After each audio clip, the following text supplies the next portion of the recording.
Today's episode is brought to you by Creativebug. Stop the endless scroll through Netflix and start a new creative practice instead with Creativebug. Creativebug is an online streaming service with thousands of art and craft classes taught by industry-leading artists and makers. Learn to paint, knit, sew, bake, and more, all from the comfort of your own home. From the avid finger painter to the experienced sewist, all ages and skill levels are welcome to watch. Use code CRAFT21 at checkout to get your first 2 months free at creativebug.com. Thank you so much, Creativebug.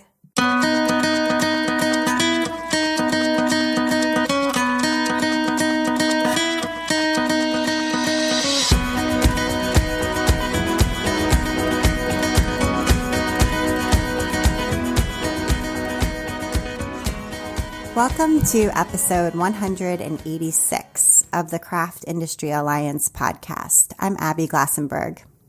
Craft Industry Alliance is a community for craft professionals where you can strengthen your creative business, stay up to date on industry news, and build connections within our supportive trade association. Check it out at craftindustyalliance.org. Today on the show, we're talking about building a business in scrapbooking and photography with my guest, Azzari Jarrett. Azzari is a photographer and designer who is inspired by simple, everyday moments. You can usually find her chasing natural light with one too many film cameras. She enjoys a good morning run, a daily cup of coffee, and evenings on the beach. She lives with her husband and 3 daughters on the North Carolina coast. Azzari Jarrett, welcome.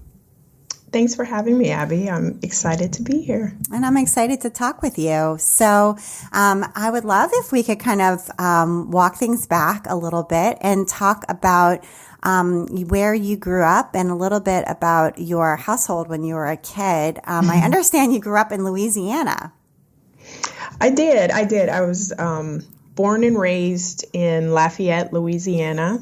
All of my family, or most of my family, is currently still in Louisiana. Only child, but my dad is one of 13, so I grew up with a lot of cousins.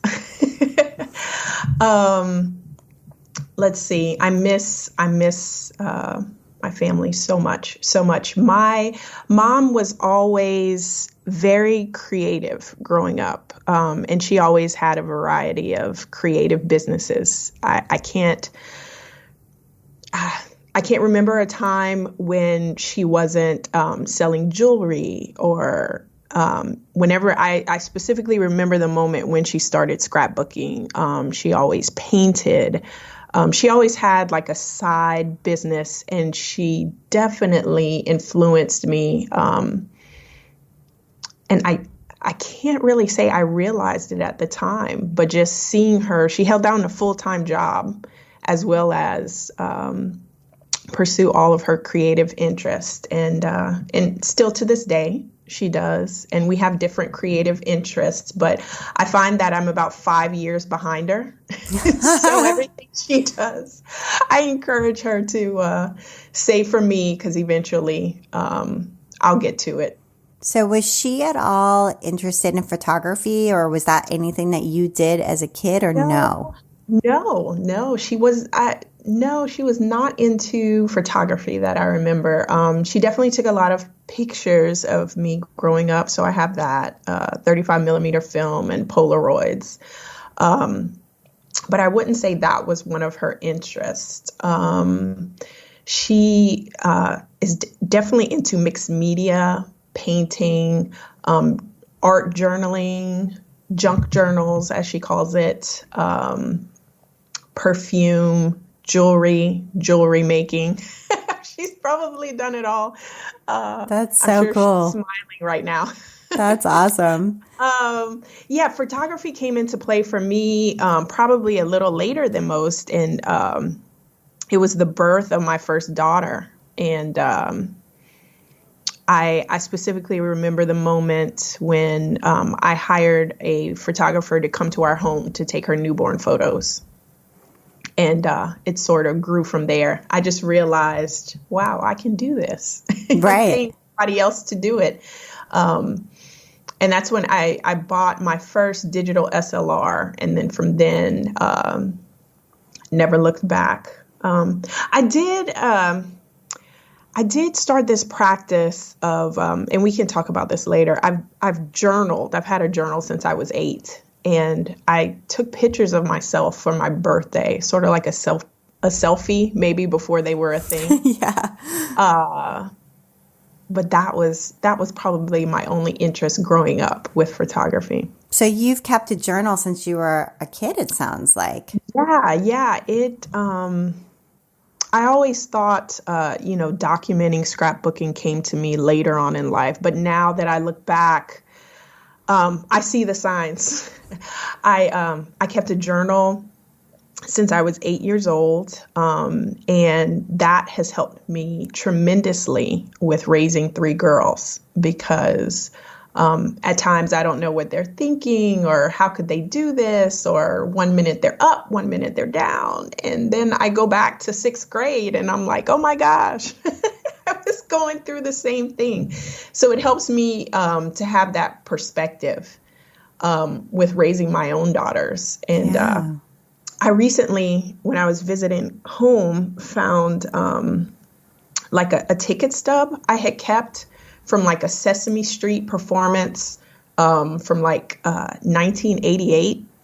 Just like, why would I have kept that? Anyway, I keep stuff like that now, but I see the signs of how I was always collecting things and mementos and bringing them together, and stickers. All my journals are filled with stickers. And just right now, I just find it almost like a gift to myself that I can go back and see what I was thinking and feeling at major shifts and moments of my life.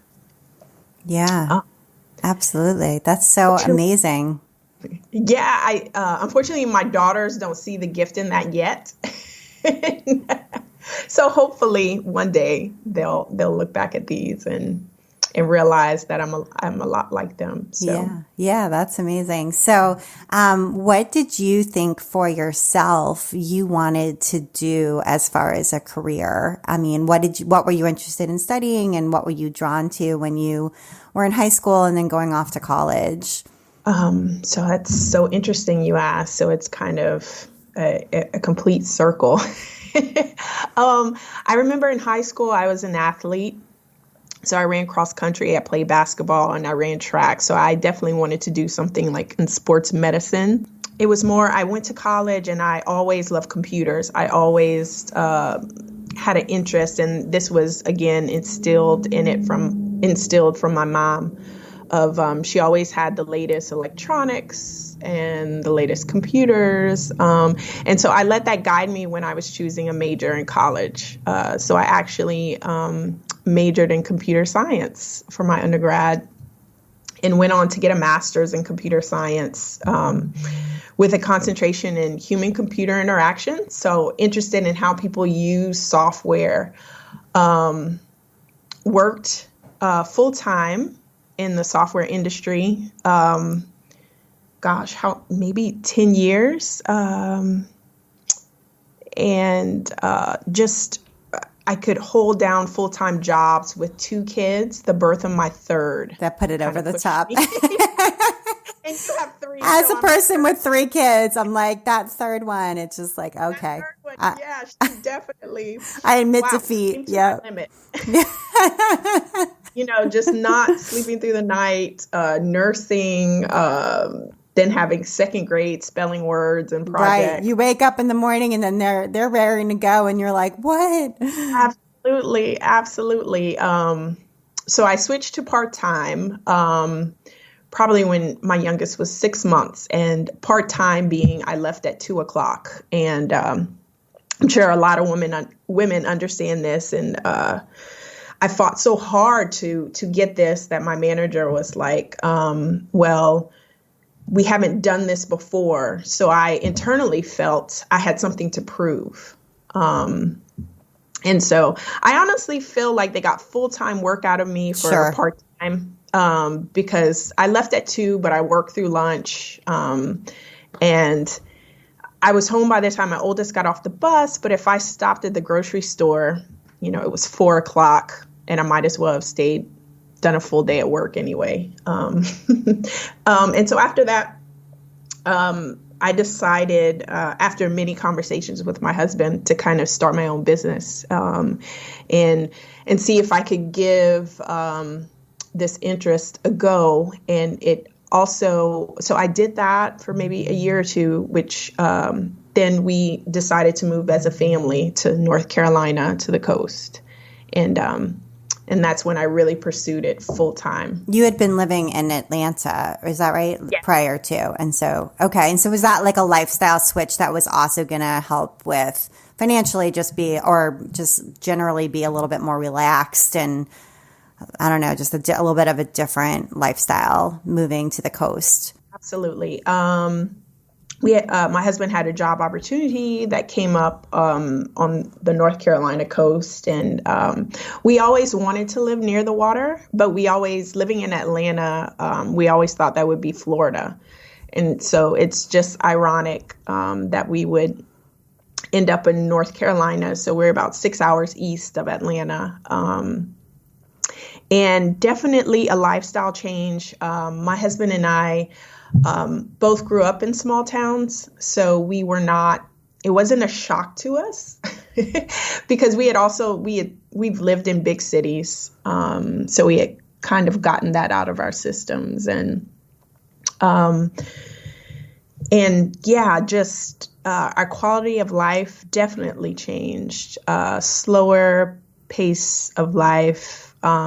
I didn't have to leave an hour before I needed to be somewhere. So definitely, but we missed our friends and family. That was the biggest adjustment. And then moving further away from my parents was a little bit hard. And also moving 3 girls, I will say, when kids at the ages that they were, I think they were 9, or I think my oldest was 10, 6, and 3. So that was tough. Yeah. But now they're over the hump. We've been here 4 years now. Right. And so it's definitely home now. Yeah, exactly. Okay. All right. And so it sounds like you maybe while you were working this job that was sounds like pretty intense, that you kind of came to photography with the birth of your first child. So talk a little bit about that discovery for you. You had this artistic upbringing, and you found photography. And so what was that like for you when you found it? So I wasn't officially diagnosed, but I think I definitely had postpartum depression after the birth of my first. And I was just looking for a creative outlet. My world had completely flipped upside down. And I was just looking for a way to kind of find my way back to myself, if that makes sense. Sure.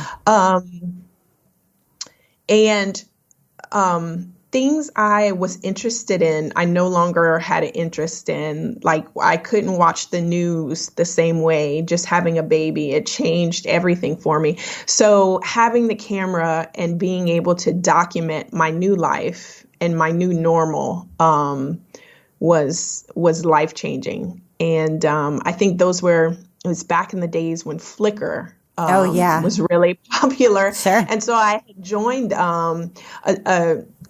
a lot of different groups with people who had similar interests as me. And so it kind of took off from there. And then 4 years later, with the birth of my second daughter, as with everything, I needed to ebb and flow. I needed to bend. Something needed to change because, again, now I was different because I had 2 little girls now.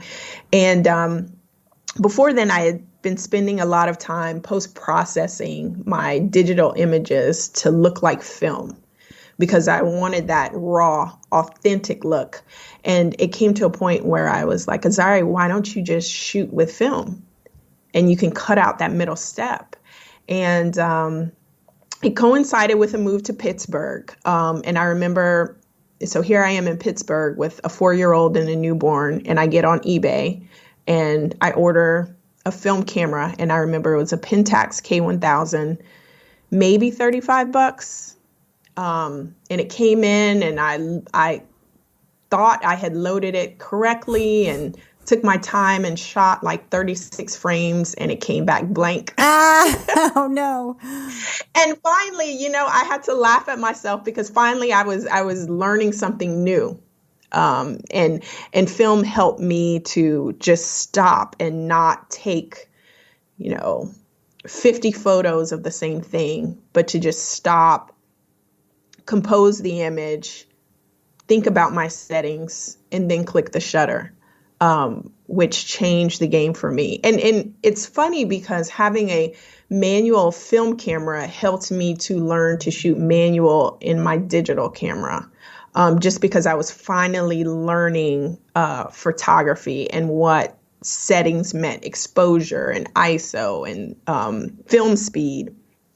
And so I finally felt like I had something that spoke to me. Because there was like consequences or something like that from Absolutely. the choices. Yeah, because when pixels are free, right? So it's like you can just shoot and shoot and shoot, and it's almost like inconsequential, sort of. Absolutely. It just became of, let me, get this same thing 20 or 30 times and pick the best one. I equate it to like, it's like you have boom, boom, boom, boom, boom, of what you wanted to capture. And I think, and so from there, it kind of went to instant photography. So then I started getting Polaroids and medium format cameras. I mean, I was just open to an entire world where I didn't have 100 pictures, but I had 15 really good ones. And the thing that film embodies for me is the mood. I feel like a lot of people can see a beautiful scene or something catches their eye, and then they take a picture of that. And I'm more interested in how I'm feeling or what this scene is saying to me or the mood. And I feel like film accurately captures that for me. Yeah. I can look back and see exactly what I was feeling, what I was thinking in that image. And just I've just always been drawn to shadows and light. And the way it's captured on film, I feel, is like no other. Yeah. Okay. So now you've got all these prints and all these, beautiful expressions of your thoughts and feelings in prints. And then with the birth of your third child, and then you're leaving your job. And so is that how you found memory keeping or scrapbooking, and what was the first kind of exposure to that? Was there a specific person's work, or how did you come to sort of decide that this is what you wanted to do with these? Yeah. So during that time, I was actually started selling photos on Etsy and my own.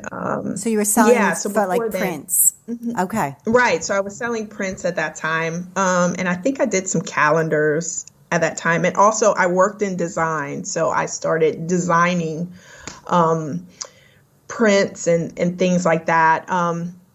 With the birth of my third daughter, I wanted to find a way to document that pregnancy. It was a surprise pregnancy. So I wanted something different from a normal baby book. I didn't want all the cutesy things like that because at the moment I wasn't feeling that way. I wanted something raw, and I wanted something that would capture my feelings. And I think I came across Elise Kripe. Yeah, she's been a guest on this podcast. Yeah. And her work is so lovely. Yeah, it's very black and white. It's definitely not maybe what someone would think of, I guess, when they think of scrapbooking scrapbooking or something. If you, I don't know what the sort of stereotypical image, I guess, in some people's minds might be. Yeah. Yep, that's exactly very it. modern. I followed her initially just for her creative work. But then at the time she was doing Project Life. And I was like, wow, this is a way I can combine my photos and my words. And I think, and I brought them together during that pregnancy. And I guess I haven't looked back since because it was a way for me to document how I was feeling, what I was going through, as well as my current life, but not having, puffy stickers and things like that, of things you traditionally look for. I've always kind of weighed heavily more on the photos. And so, after, just being able to slip pictures and cards into the pockets really spoke to me. I want to take a minute now to hear from our sponsor, Creativebug, and the general manager at Creativebug, Leanna Alday.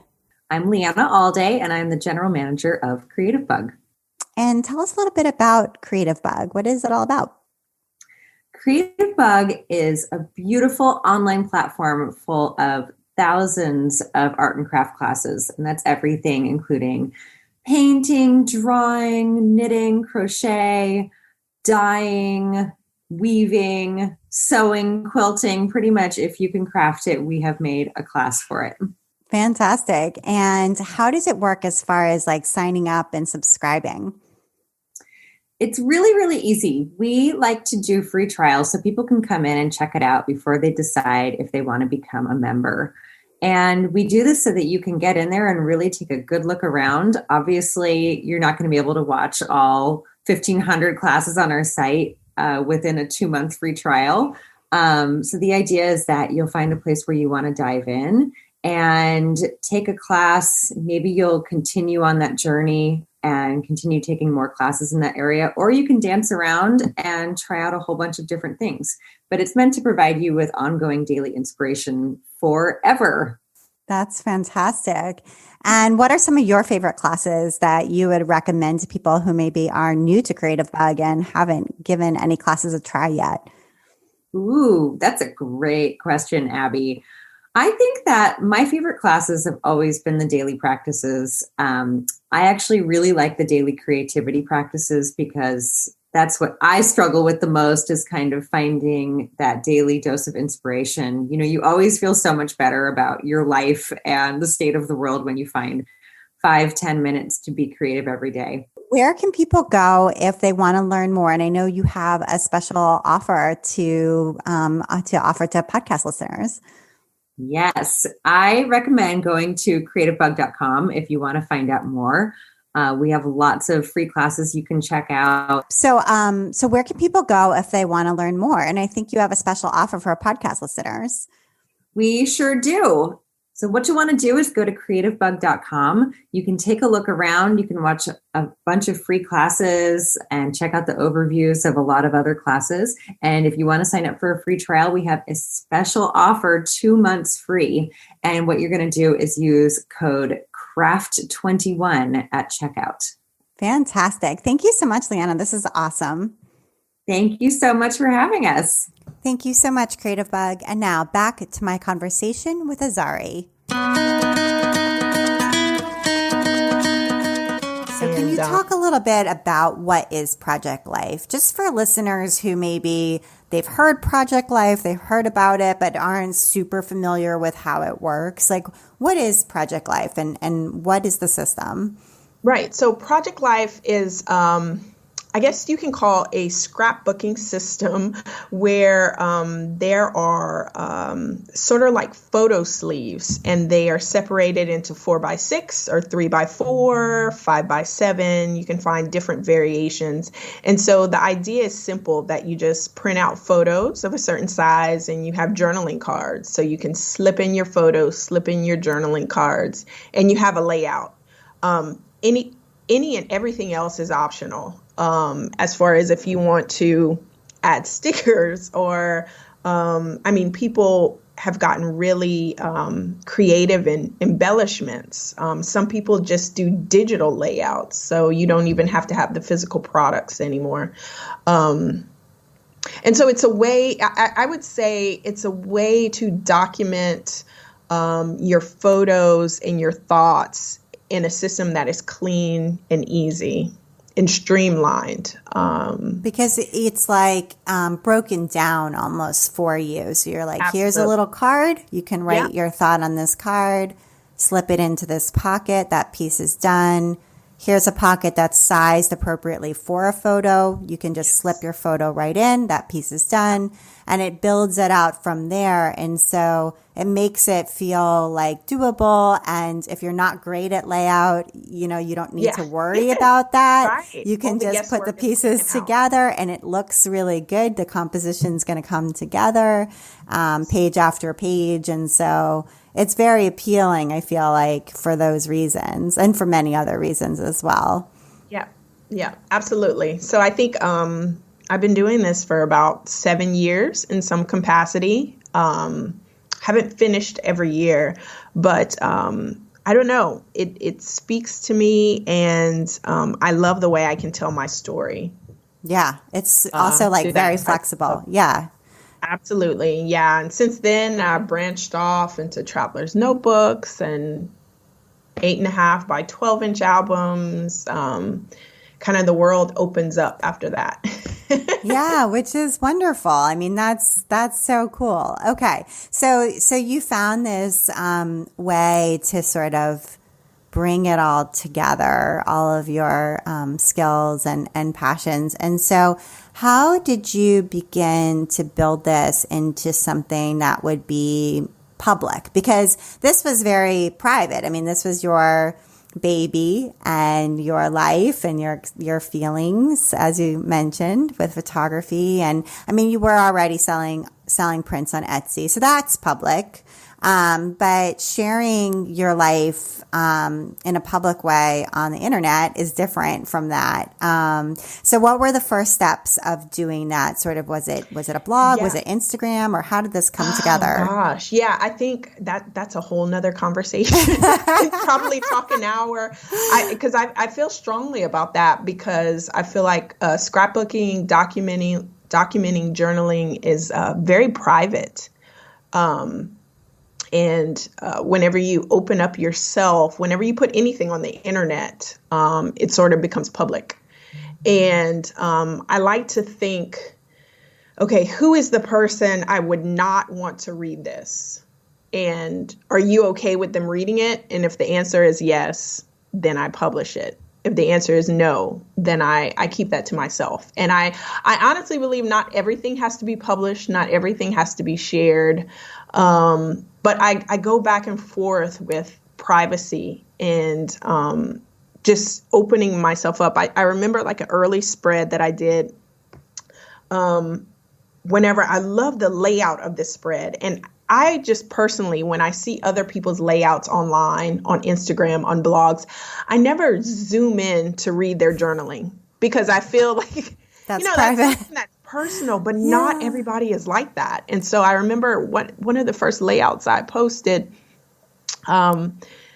people were commenting on the story that I told versus the layout, which is, it's sort of like how you present what you want to be consumed, and something else was taken from that, which was fine. But that opened my eyes very early and made me aware of this is going out and people are reading your stories. And I go back and forth with that.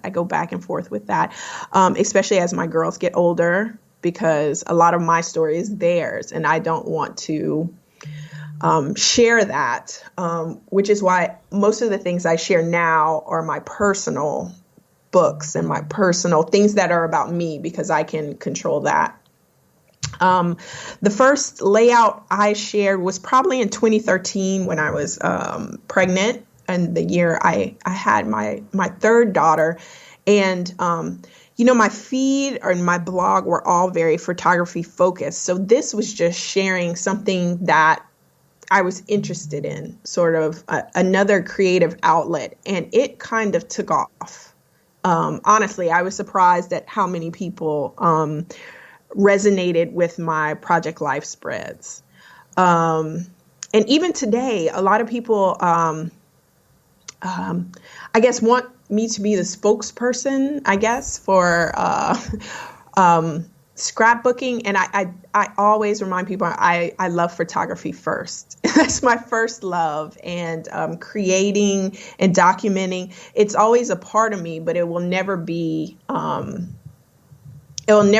like my only creative activity. But I love to use my photos and stretch my photos and tell different stories with my photos, but always cognizant of when I click publish, because I realize that people can screenshot, people can share, people zoom in.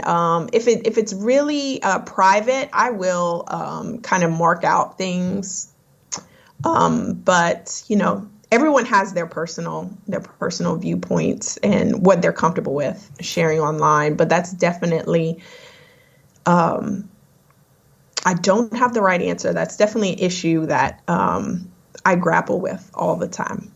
And so how would you describe your style? I know it's photography first. I mean, that seems definitely an enduring aspect of your style. But when it comes to these layouts, it obviously people are really attracted to the way that you're doing this. So what would you say, are the qualities that they're looking to you for? Or, I can describe what I like, which is simple, minimalistic, streamlined, and I would say letting the photo tell the story is what I like to do. And also using photos in creative ways, in different ways, adding journaling directly on the photo. I think people are drawn to just thinking a different way of thinking about scrapbooking, that it doesn't have to be the traditional puffy sticker, coral colors. It can be modern. It can be sleek. It can be a lot of neutral colors in your work, a lot of black, a lot of brown, right? Yeah. A lot of natural, just in my studio, I have just like I wish I could show you here, just like, a wood desk. I'm drawn to natural wood. Even I use a dresser as my workspace, and even that is just wood. I just like natural, minimalistic. Sometimes I might use a whiteboard whenever I'm styling and taking photos of layouts. But a lot of the times I just like to take the photo of what's on my desk. And I'm definitely drawn to natural blacks, again, shadows, light. And did this lead to some collaborations early on between you? I mean, were some, I guess, brands or other designers, drawn to what you were doing? Did they reach out and say, I want to work with you, I want you to be part of our design team? Or I know design teams are a big part of the scrapbooking world. Sort of as you were getting going and trying to build this into a business, what were some of the things that you kind of did in the beginning to kind of get your name out there, and what did you try? So a couple things. When I initially started out with my photography, I started out under my oldest daughter's name, Gabrielle Kai. And that's just because I was scared of putting myself out there. And so whenever I got on Instagram or trying to make a name for myself and my work, I switched it over to Azzari Jarrett, because I felt that there's a certain accountability whenever I'm putting work out there that has my name on it. And so that that definitely holds me accountable of this is my work. It has my name on it. So it will always be of utmost quality. I started out on design teams with Paisley Press. And I was on the Project Life design team. Gosh, I think 2015, 2016, during those times. And I really, really liked working with Liz's designs with Paisley Press and just combining her templates with my photos, showing people what could be done. And I still do, living in Photoshop of of kind of how to format photos and print them out. And I think people were definitely drawn to that. I have, and I'm sure I'm not the only one, but I have issues with putting dates on creative work. And I think that was the downside for design teams for me. Meaning like a deadline that's imposed by someone else. Correct. Yeah, a deadline that's imposed by someone else. And it's something that I found when I was working in the software industry as well, when you have project managers constantly asking, how long is it going to take for this design? And that's hard for me to quantify because sometimes the creative juices are there and I get it done that day, and it may take me a week, it may take me a month, but I felt design teams, while they were great and they got my name out there, sometimes they sucked all the creativity out of me because it became like something for me to do versus an escape. And so what I really wanted to do and what sort of I was trained to do in my background was actually design products myself. But I never had anyone come to me. And it may have been my own fault of anyone come to me and say, hey, can you design this line? Which is what I truly wanted.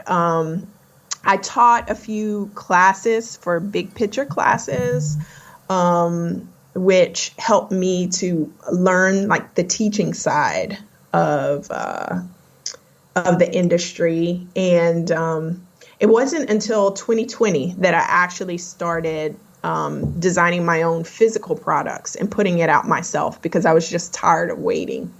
I had done a couple of digital designs, which I sold and which did well, but not until 2020 did things kind of change. And I stopped waiting for a company or a brand to come to me and just started putting out what I wanted to see. So let's talk about those products because they're really special products, and there was they're sort of connected to this article that came out as well, right, in the New York Times. Yes. So let's talk about the products. There's stamps and stickers, and so tell us a little bit about them and how you came to design them and what that process was like for you. Yeah. So I had been in the scrapbooking world for about 7 years, and I had a few subscriptions to different scrapbooking companies, and I was tired of not having anything that reflected me or my daughters or my family. Things with like a white hand or cards that say awesome or rad. That's not really something I say in my day-to-day life. Or something as simple as curly hair, brown skin. I just didn't see it. And there's no other reason I can say other than there are no designers that looked like me that were designing for these companies.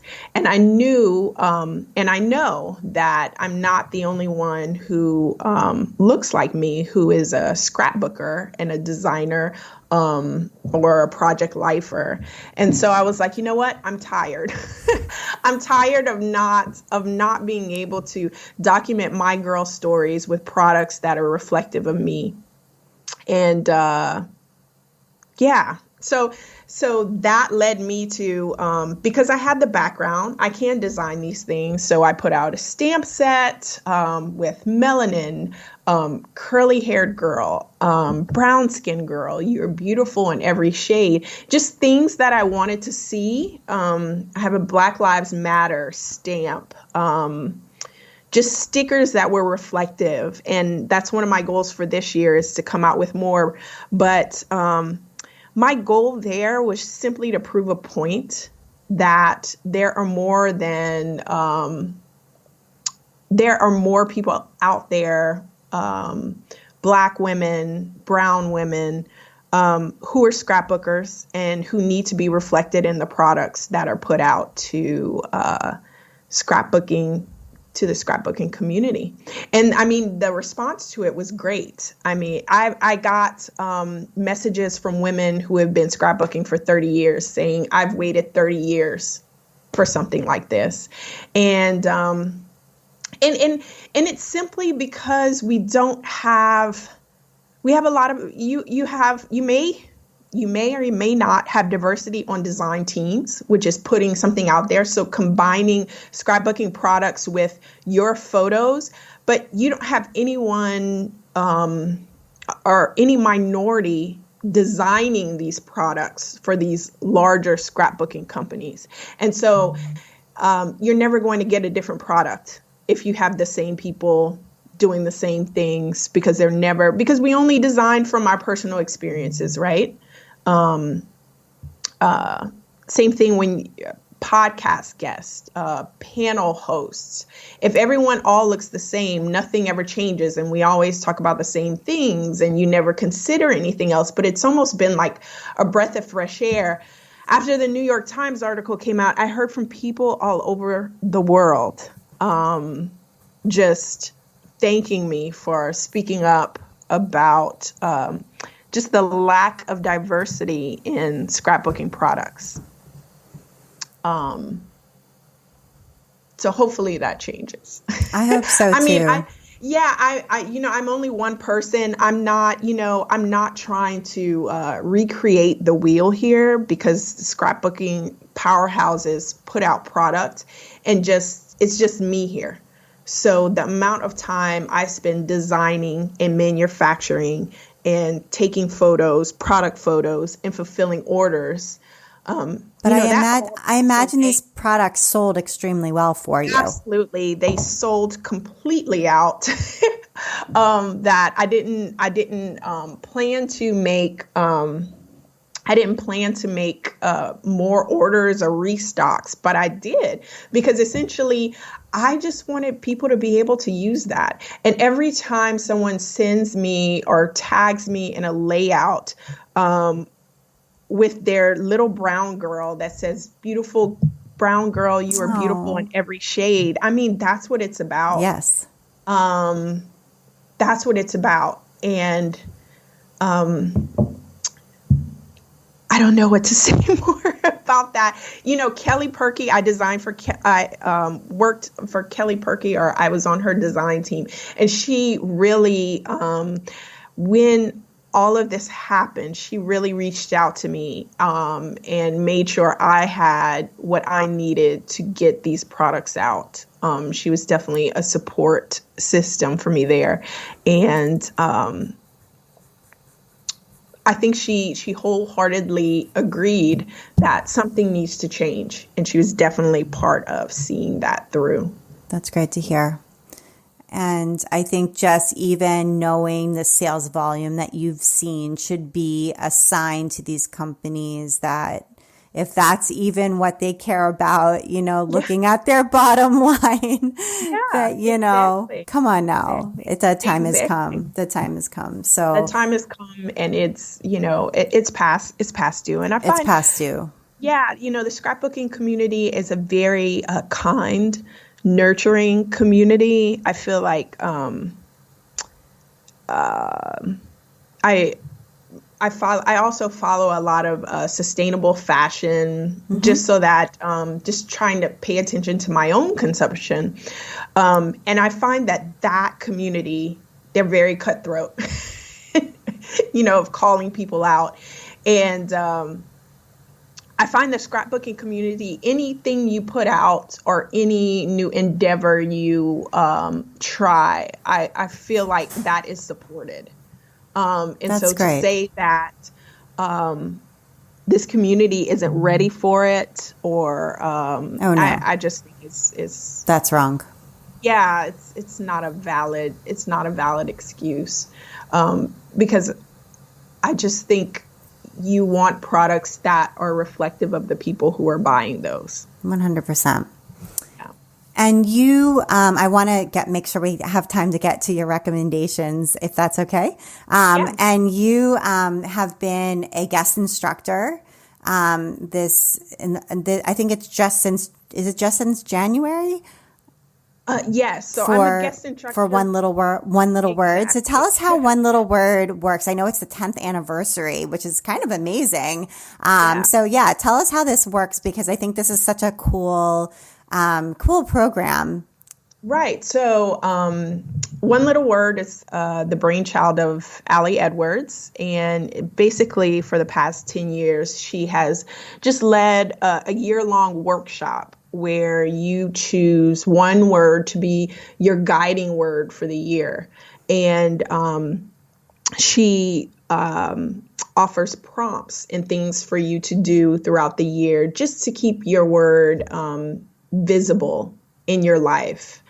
And as I said before, this is the 10th anniversary. And so Allie has invited, I think it's, I'm not sure, 7 or 8 guest instructors to lead a different month with a different topic.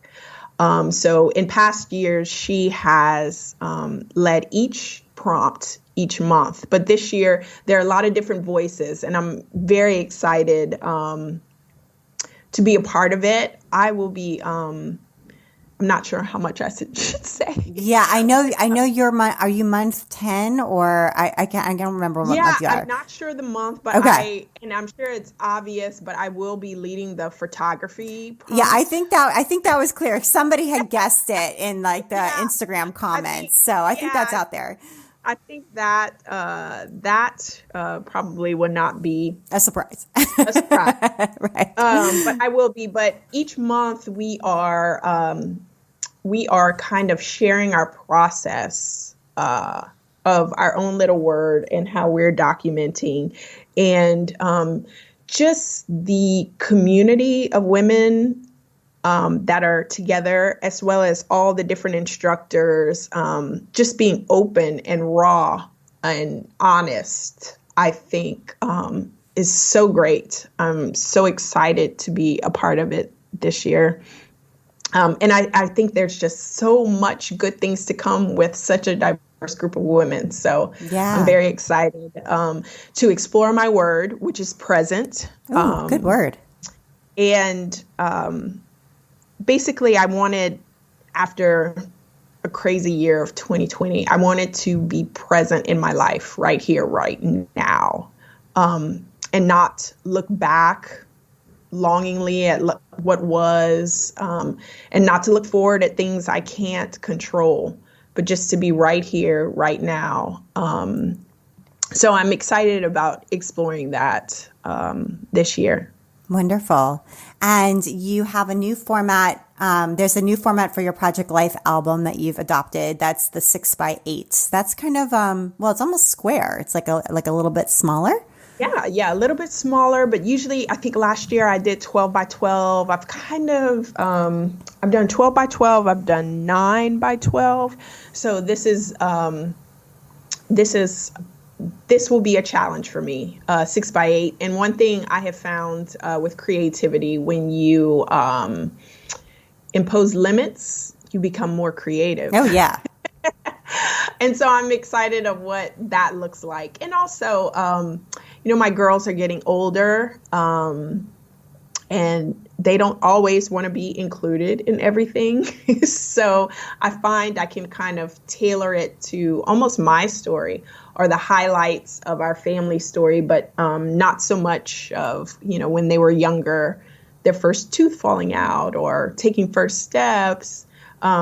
which is great. Just my girls are at a different stage, and I think I can capture that in a different way. Mm-hmm. Yeah, I love that idea of it becoming more about your story. I mean, it was your story all along, but I agree with you. My kids are also, they're 10, 14, and 16. So I'm also in that same phase. So I can definitely relate to that and the changing way documenting has gone. I mean, for me, it's on my blog, but I definitely relate to that change. And you are enjoying the Marco Polo app. I have heard about Marco Polo, but I have not used it. So how are you using this? Yeah, so I was actually introduced to Marco Polo by the other guest instructors in the One Little Word forum. So this is how Allie and myself and the other guest instructors kind of communicate. We were looking for a way of how can we stay in touch throughout the year outside of the Facebook group and the class discussions. And I think it was Lucretia that suggested we use the Marco Polo app. And so I never used that and downloaded it and love it. So basically the concept is that you don't always have time to have a group chat of everyone has schedules and busy lives. So Marco Polo allows you just to log on and you record a video to the group, and then everyone can log on whenever they have time and listen to your thoughts, your ideas, just a video of you just speaking. And I love that way of communicating. It kind of opens up when you can see someone speaking and you don't have to, we don't have to schedule a specific time. But if I'm, cooking dinner, if I'm creating, a lot of times when other women are speaking, I like to create. And man, it has changed the way I am vulnerable. Because I know having the camera faced on me, I see all these imperfections, but just knowing that it's a trusted group of people and you can just get on there and speak your truth and they can respond when they have a chance. I love that way of communicating. So I just need to get my family to switch over. Yeah, I think it would be great with family. I also think it'd be great with a mastermind group. It just sounds like it would be, absolutely. Really great new tool to try. So that's a wonderful recommendation. Thank you. Yeah. I guess I'm surprised that I enjoy that way of communicating so much. Because I do have I communicate with my family with GroupMe and we have group text, but Marco Polo kind of, it connects you in a different way because you can see people in their environment, just speaking their truth. Yeah, I love it. I love all these new tools, but this one sounds especially good. So, well, Azzari, thank you so much for taking the time to be on the Craft Industry Alliance podcast. I really enjoyed talking with you. Thanks, Abby. Thanks for having me. And you've been listening to the Craft Industry Alliance podcast. I'm Abby Glassenberg. Today's episode was brought to you by Creativebug. Get into a creative habit this year with Creativebug. Subscribe and stream thousands of art and craft classes from your computer, Apple TV, or iOS and Android apps. Whether you're looking to pick up a brand new hobby or perfect a technique like sewing, painting, or drawing, Creativebug has classes for all ages and skill levels. Plus, this is screen time you can feel good about while staying safe at home. Use code CRAFT21 at checkout to get your first 2 months free at creativebug.com. Thank you so much, Creativebug. Craft Industry Alliance is a community for craft professionals. When you become a member of Craft Industry Alliance, you get in-depth coverage of craft industry news, the opportunity to connect with fellow professionals for advice and support, and access to an educational library filled with tools, ideas, and resources to help you as you build your business. Join us at craftindustryalliance.org. Thank you so much, and I'll see you next time.